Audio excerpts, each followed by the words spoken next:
bowl for the title. And we're glad you're with us. Rob Stone, Randy Peterson, Chris Barnes. And we are about to get underway here from Las Vegas. The first major of the season, the PBA World Championship. Jason-Belmonte will start us off. Belmo, your number 3 overall seed coming into the 4-division play.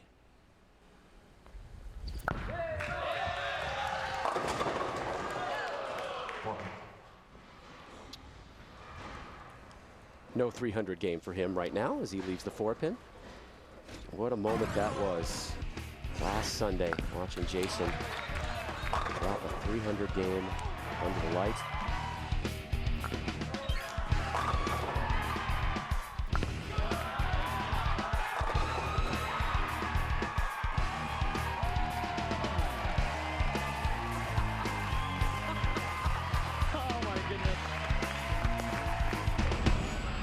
The week before that, Sean Rash almost did it as well.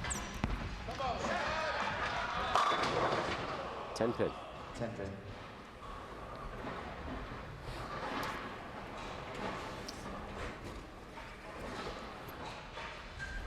First time ever this elimination format has been used in a major. Sean Rash, by virtue of absolutely dominating the qualifying, the 40-game qualifier in this event. Guy never trailed. He led by almost 300 pins. He got to choose the oil pattern. And that oil pattern, the Scorpion. There's Ryan Shafer. Knows all about being a bridesmaid at a major. His 53rd career TV finals appearance. Still without a major title. Only has 4 to his credit. There's a sentimental favorite. It is clearly Ryan Shafer. Without question. And our second two-handed bowler, Osku Palermaa. So you got Rash, Belmo, and Palermaa. The oil is going to take a beating today. Chris, how do you see that working out for Ryan Shafer? Rob just hit the nail on the head. 3 guys that absolutely torture an oil pattern. The voodoo roll we put to the test for sure in this one, because he is definitely going to get trapped in the middle of all that rock.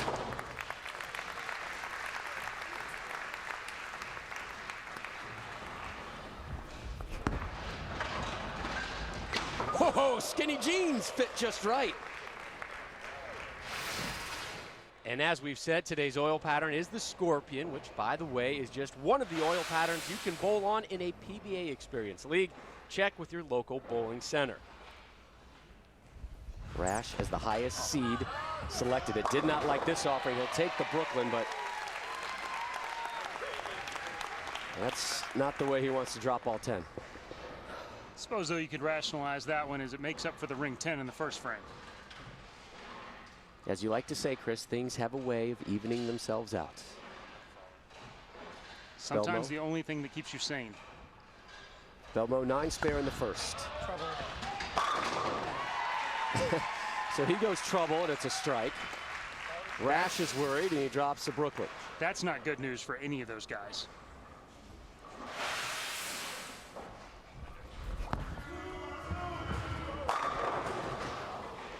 Well, we know the success that Sean Rash had on the Scorpion oil pattern just a couple of weeks ago. You hit on it.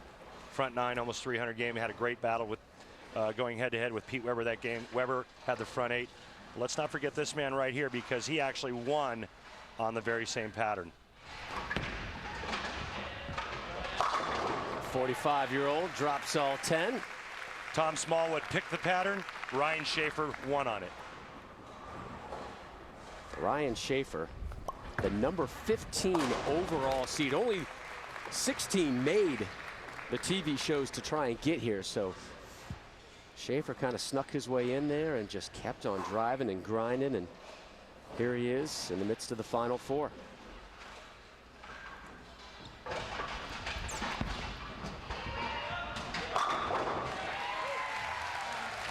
Remember, low score out. Other 3 will advance to the next game.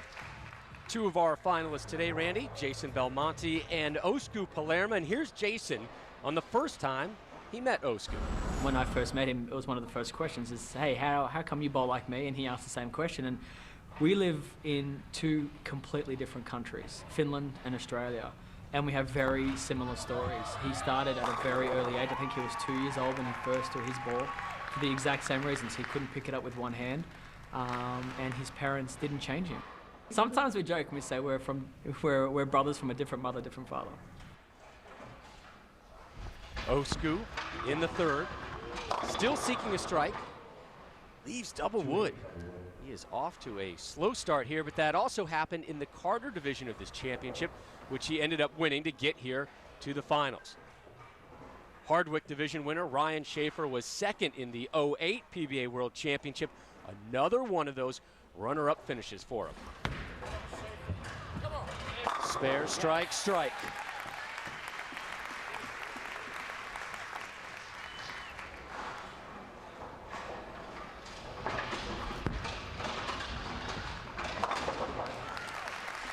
Shafer's got to be one of the most underestimated players in the history of the PBA. All 4 finalists clean through the opening 3 frames. The top 3 tied. Osku down 13. Top 3 move on. We'll find out who they are when we return to Vegas. For the Recently, the sport of professional bowling lost one of its true icons. PBA founding member and Hall of Famer Don Carter passed away earlier this month at his home in South Florida at the age of 85. Carter dominated bowling like no other in the late 50s and early 60s. Really bowling's first superstar, winning 6 major championships, including 4 BPAA All-Stars, which was the forerunner to the US Open. And he also won the inaugural edition of what is now known as the PBA World Championship. Carter was the first athlete to ever sign $1 million endorsement deal, and that was way back in 1964. He was also featured in this memorable Miller Lite commercial from the late 70s. Bowlers love light just as much as football players. That's right. And we also love the easy opening can. You sure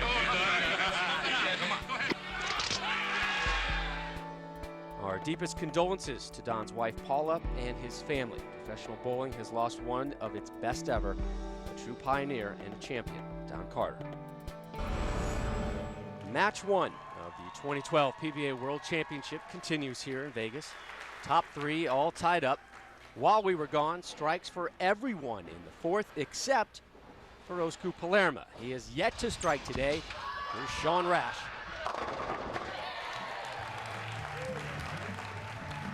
Four in a row for Team Rash.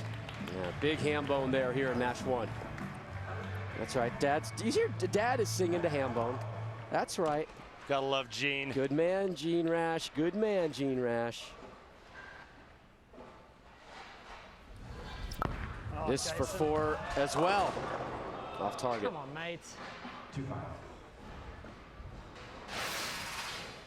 Just a little fast, but quite honestly, not horrible, only leaving the 2-5. A little bit right as well.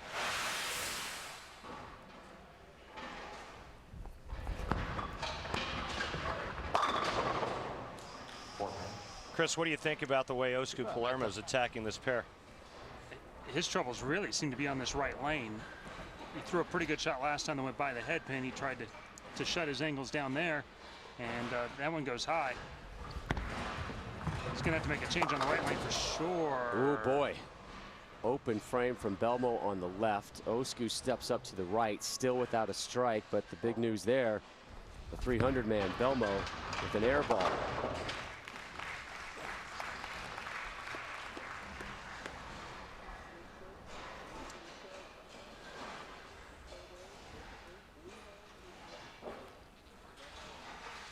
As you can see here, Shafer still has this left lane tighter. He's playing further to the right, goes through the front. It actually ends up his break point is further left. The red line is the right lane. He can get it.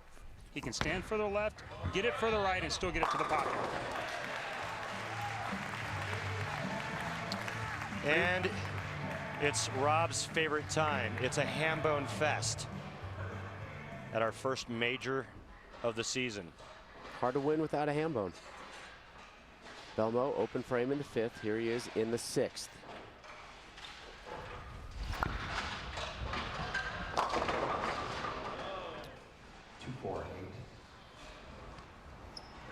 Light on the hooking lane. Chris, I believe you said last week in the opening match that Jason-Belmonte was involved in, that if you're going to beat Jason in this type of format, you need to do it right now in the first match and get him out of the way. I think the first match on these longer patterns is the only chance that you get, because once there's friction on the lane, his rev rate supersedes everybody else within carry percentage. Our thanks to Ryan Growney, the Vice President and General Manager here at South Point. Always enjoy our time here. This is the second consecutive year that the PBA World Series of Bowling has been held at this venue. Our thanks to Ryan and his crew. I think Palermaa and Belmonte are going to move left here pretty quickly. Typically during qualifying, do you see Jason and Osku get off to slower starts than, say, the traditional players? Just a little bit, but only on the longer patterns. On these shorter patterns, there's enough friction right off the bat that they can make the ball hook and use their speed to advantage to create area that nobody else has. On the longer ones, their speed's so high it actually works against them just a little bit. Shafer, your leader right now. Here's his effort in the sixth, looking to drop the nickel.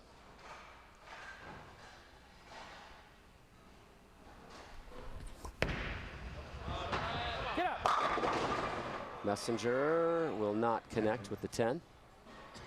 Really good shot. I like the way Shafer's playing him. Nice and controlled, keeping the ball in front of him.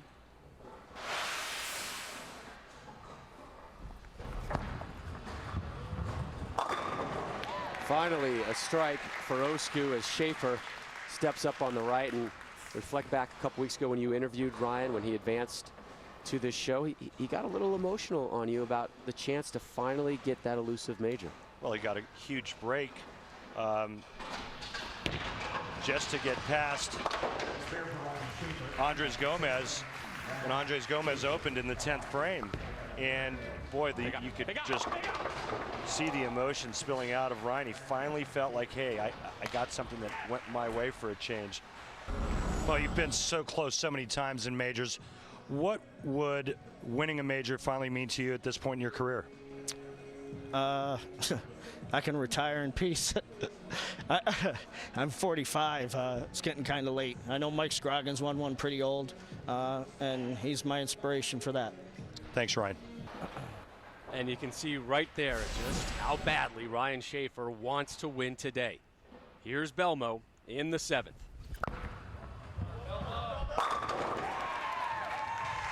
Strike number 4 for Belmo.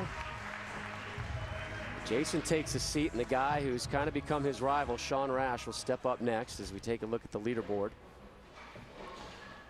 Shafer, Rash tied, Belmo 23 back, Osku trailing Belmo by 11. Rash leaves the 9-pin. A lot was made about the whole Rash-Belmonte incident last summer. Rash becoming enraged when he thought Belmo purposely crackled a water bottle during his throw. It got heated, maybe even a little ugly, and there were certainly some uncomfortable moments for the last half of 2011. You see the thaw has somewhat begun. I wouldn't say we're in spring quite yet here. Not a whole lot of communication between the two of them, but it is getting better. Yeah, I don't think they're going to go out to dinner together anytime soon, but I think they're cordial now, and they put a lot of it behind them, which is good to see. And here are Rash and Belmo on how they view each other today. The one thing that I think is really important and needs to be, I think, shared is that Sean and I have a very deep rivalry, competitively. You know, I know that he's one guy that when I'm doing well, he's kind of, you know, peeking over there and seeing how I'm doing, and I'm definitely the same. I think since we're both young and we're going to be out here for a while, it's going to be a rivalry. We're both going to make a lot of shows over our career. We're both going to win a lot of titles, hopefully. Hopefully I win more than him, but, you know, that's something I can't control. You know, we all are very, very good at what we do, and you got to respect that. Those two sitting next to each other. Not a bottled water, but a cup of water there. And Osku on the right lane, looking for his first double. And this will put him to within 1 of Jason-Belmonte.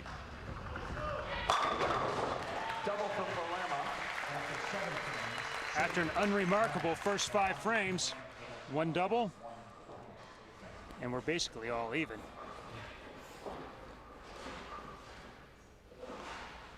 Rash trailing Shafer by 1. His effort in the 8th, right through the nose.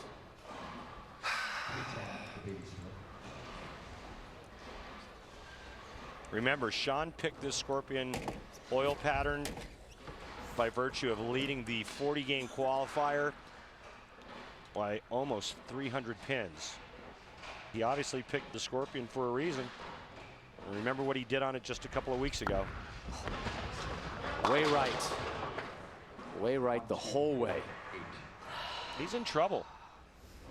Really trying to force it to play straight right now, and it looks like he's just overamping it? Just overamping it, trying to make it stay there.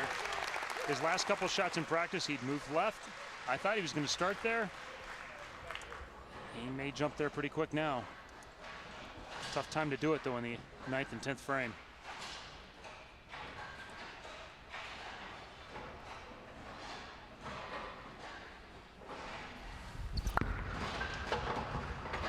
Excellent cover. Leave that one out there.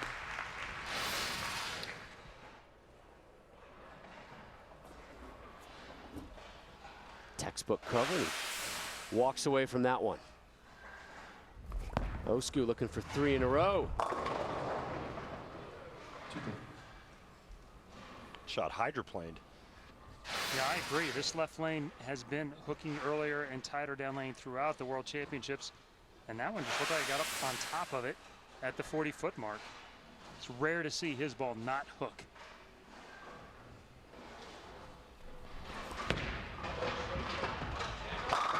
Match high 6th strike for Shafer. And I think Shafer's managed his game better than the other 3 players to this point by far.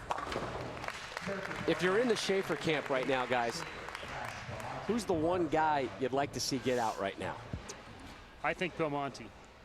I thought in last week's show he looked as comfortable as I've ever seen him look on a show. Looked like he put some of the things behind him, some of the pressures that have built up on him. He's not the guy I want to keep seeing throw shots left to me for the next 2 games. I totally agree, especially coming off of what he did last week. Like you said, he's just way too comfortable. Get rid of him if you can. Shafer and Rash fairly safe. Belmo and Osku in a dogfight here in the 9th.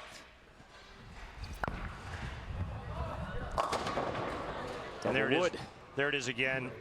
Chris has alluded to this fact of how tight down the lane the left lane is here. And it seems like if you get just a little bit too fast, the ball gets on top of the oil pattern and never recovers. Messenger. Oh, wow. The backside didn't knock on the door. Nobody answered.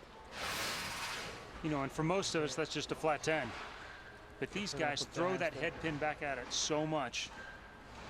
It really has to feel like a bad break when it doesn't hit it. Osku, if you're the 10 pin, be afraid. Be very afraid.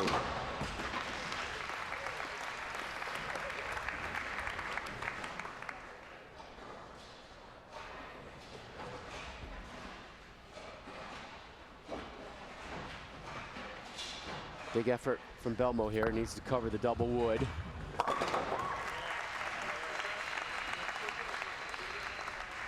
One pin separates those 2.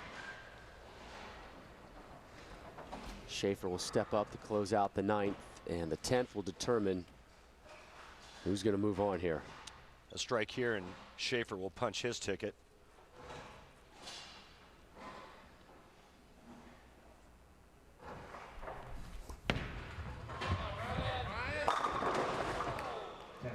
Really good shot there. Hasn't thrown a bad one the whole game. No. He's playing the lanes perfectly. He's managing his game. He's making great shots. You don't want to peak too early, though, in this eliminator format. You want to do enough to get by and have your confidence. You need to save your best stuff for the end.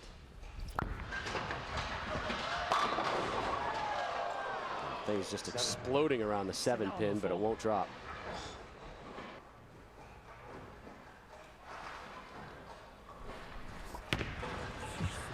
Shafer wasn't pretty on the approach. Gets what he needed though. Belmo after the 7. Little hip check. Boy, that was just a violent, solid 7 that Jason-Belmonte left. He could have struck out there and closed the door on Osku.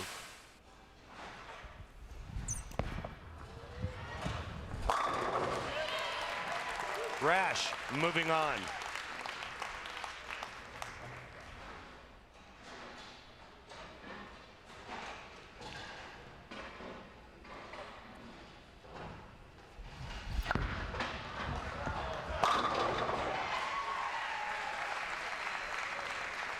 That was a big strike there because that's his fill shot, and what that does is it forces Palermaa to have to strike first ball in the 10th frame. Anything less, Palerma's out, Belmonte's in.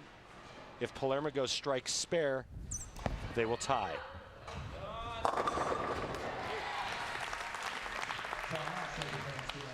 Rash already confirmed for match number 2. He goes backstage. Probably going to bring out another test ball. Equipment hunting. That's right. Shafer. This is his first effort in the 10th. He too has moved on already.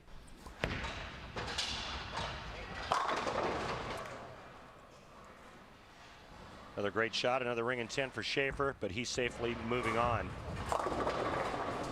Left lane is the issue, it looks like, Chris, and you hit it at the start. Again, you see the balls not wanting to make that move down lane because of the left lane being tighter. How do you get around that? Well, all the players right now have chosen to start with their feet a little further right and get closer to it. The other option is to get softer with your speed. But this is not a group of players that really likes to throw it slower. Shafer. Shafer's the one guy with enough touch to go back and forth and do it. The other 3 guys hit it harder. All right, here's Osku Palermaa on the left side. This a must-strike situation for him.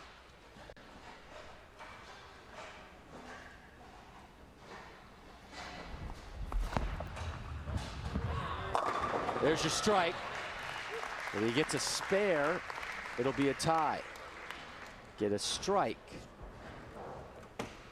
and he'll be moving on.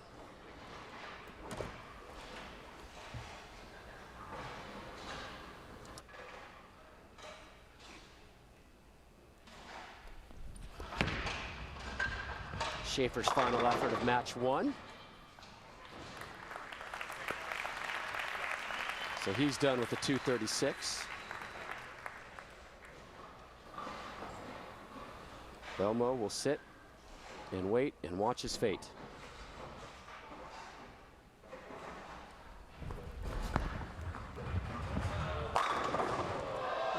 Must drop the 10 pin for a tie.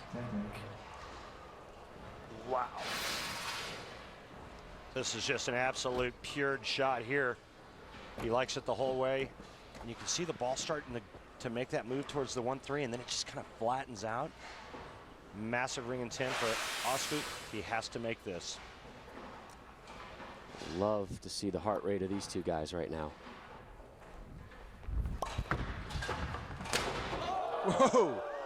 Not much room for error there. And we are tied up at 2:03, and we will have the first 1-ball roll-off between 2-handers in PBA history.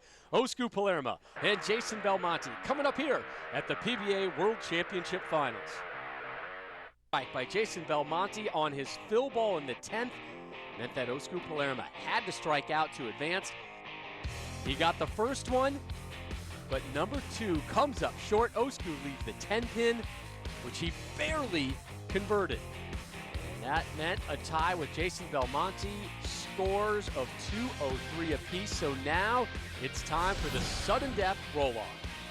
Ladies and gentlemen, by PBA rule, this tie must be broken by 1-ball sudden death roll-off.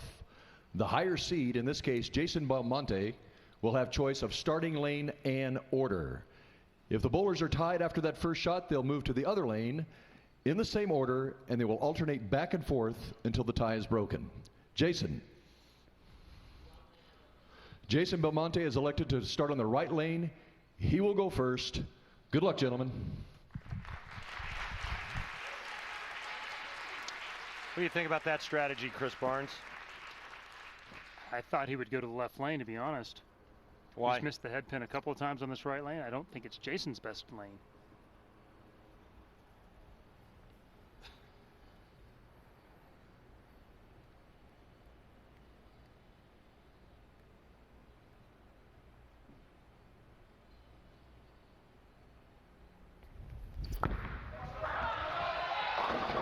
Oh boy. 6 count. Only 6.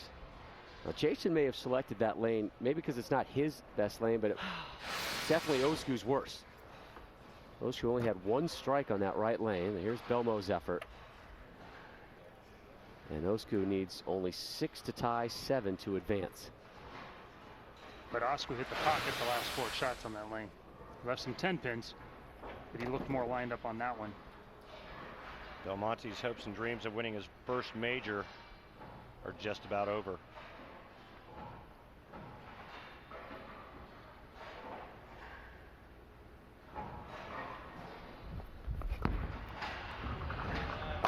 Osku moves on. Osku Palermaa.